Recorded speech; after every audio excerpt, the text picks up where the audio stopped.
Hi friends, Sandesh তো তোমরা অনেক রকমের খেয়েছো।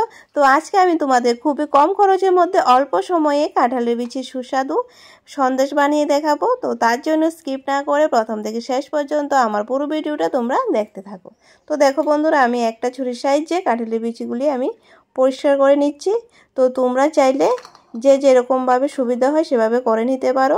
এবার একটা কড়াইয়ের মধ্যে আমি অল্প পরিমাণ জল দিয়ে বিচিগুলি সেদ্ধ করে নিচ্ছি। তো তোমরা চাইলে প্রেসার কুকারেও শর্টকাটে এই সেদ্ধটা করে নিতে পারো। দেখো, যে বিচি যেহেতু সেদ্ধ হতে বেশিক্ষণ সময় লাগে না, 10 মিনিটে আমার বিচি সেদ্ধ হয়ে গেছে। এবার একটা থালের মধ্যে আমি সবগুলি বিচি তুলে নিয়ে নিলাম। নেওয়ার পর একটা মিক্সিং জারে আমি একটা পেস্ট করে নেব। তো যেহেতু আমি সন্দেশ বানাবো, এখানে জল দেব না, দুধ দিয়ে আমি পেস্টটা করে নিচ্ছি। তো তোমরা চাইলে শিলনোড়ায়ও বেটে নিতে পারো বন্ধুরা। নেওয়ার পর এবার আমি কড়াইয়ের মধ্যে দিয়ে দিচ্ছি অল্প পরিমাণ ঘি। তো ঘিটা আমি গরম করে এবার তার মধ্যে দিয়ে দেব ভালো সুগন্ধ আসার জন্য 5টা এলাচ। তো এলাচগুলি আমি একটু লাল হয়ে আসার পর এবার দিয়ে দিচ্ছি পেস্ট করে রাখা কাঁঠালের বিচি। তো তোমাদের এখন মনে হবে বন্ধুরা আমার ঘিটা বেশি হয়ে গেছে, কিন্তু একটু পরে তোমরা বুঝতে পারবে যে আরেকটু ঘি হলে আরও ভালো হতো। তো তোমরা ভুল করো এটার মধ্যে তেল দেবে না, বাটার নয় ঘি, যে কোনো একটা দিয়ে তোমরা কাঁঠালের পেস্টটাকে ভেজে নেবে। তো দেখো বন্ধুরা, কিছুক্ষণ নাড়ানোর পর এবার দিয়ে দিচ্ছি আমি চিনি। তো চিনিটা গলে আসলে এবার আমি দিয়ে দেব তার মধ্যে গুঁড়ো দুধ। চিনিটা যখন গলে আসবে তখনই গুঁড়ো দুধটা দিতে হবে বন্ধুরা, তাহলে একদম পেস্টের সাথে মিশে যাবে দুধটা আর একটা ভালো কালারও আসবে। তো দেখো বন্ধুরা, এভাবে নাড়াচাড়া দিয়ে চুলার ফ্লেমটা একদম লো করে যতক্ষণ না পর্যন্ত সন্দেশের জন্য রেডি হচ্ছে ততক্ষণ পর্যন্ত নাড়তেই হবে।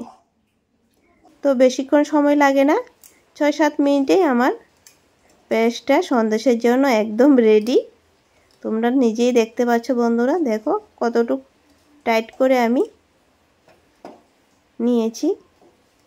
এবার একটা থালের মধ্যে নিয়ে নেব। দেখো একটুও পুরা লাগেনি বন্ধুরা। এবার একটা থালের মধ্যে নিয়ে নিচ্ছি। তো সাজ নিয়ে নিলাম আমি দুটো। তো দুটো সাজের মধ্যে একটু ঘি মাখিয়ে দেখো ছোট ছোট বল বানিয়ে এবার আমি সন্দেশ বানিয়ে নেব। তো তোমরা চাইলে যে যেরকম শেপ খেতে পছন্দ করো সেরকম শেপে বানিয়ে নিতে পারো বন্ধুরা। তো আমি দুটো সাজ দিয়ে বানাবো যাতে দুনো পিঠেই সুন্দর হয়, তোমরা দেখবে। তো দুদিক থেকে চাপ দিয়ে দিলাম, দেখবে দুনো দিকে ফুল উঠবে, তাহলে সন্দেশটা দেখতেও ভালো হবে। তো তোমরা চাইলে গোল গোল করেও হাত দিয়ে বানিয়ে নিতে পারো। দেখো এই পিঠে তুলছি আমি। জিনিস দেখতে সুন্দর হলে খেতেও ভালো লাগে বন্ধুরা। আর এখনকার বাচ্চারা তো প্রেজেন্টেশন সুন্দর হতে হবে, খানা যেরকমই হোক প্রেজেন্টেশন সুন্দর হলে খুশি হয়ে যায়। তো বন্ধুরা দেখো, একইভাবে আমি সবগুলি সন্দেশ বানিয়ে নিচ্ছি।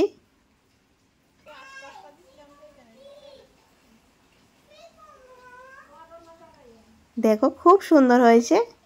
তোমরা বন্ধুরা বাড়িতে এটা অবশ্যই ট্রাই করবে, নতুন একটা জিনিস। দেখো একটার মধ্যে রেখে আরেকটা দিয়ে চাপ দিলেই রেডি।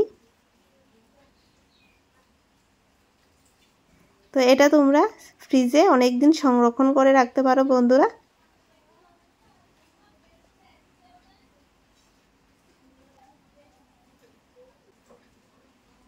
তো এভাবে আমি সবগুলি সন্দেশে বানিয়ে নিলাম।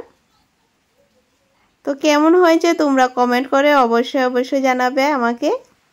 তো বন্ধুরা, আমার ভিডিওটা যদি তোমাদের একটু ভালো লেগে থাকে তাহলে বন্ধুদের মধ্যে অবশ্যই শেয়ার করে দিও। তো ততক্ষণ সবাই ভালো থাকো, টাটা বাই বাই।